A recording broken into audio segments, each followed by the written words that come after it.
Sa mga sellers dyan at mga hente dyan na nakikinig din sa mga video ko, meron akong isasuggest sa inyo or meron lang din akong gustong i-share na opinion ko na pwedeng makatulong sa inyo.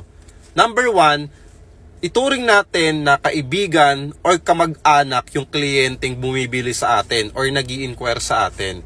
Kasi kapag itinuturing natin silang malalapit sa atin, ibig sabihin nun, aasikasuhin talaga natin sila. Okay? Kahit anong mangyari. Kasi 'di ba kapag kamag-anak mo, kaibigan mo, best friend mo, 'di ba? Talagang i-guide mo, tutulungan mo, 'di ba? Kasi hindi naman siya iba sa iyo eh. Okay, ganun din dapat sa mga kliyente natin or sa mga buyer natin. Kailangan kaibiganin talaga natin sila.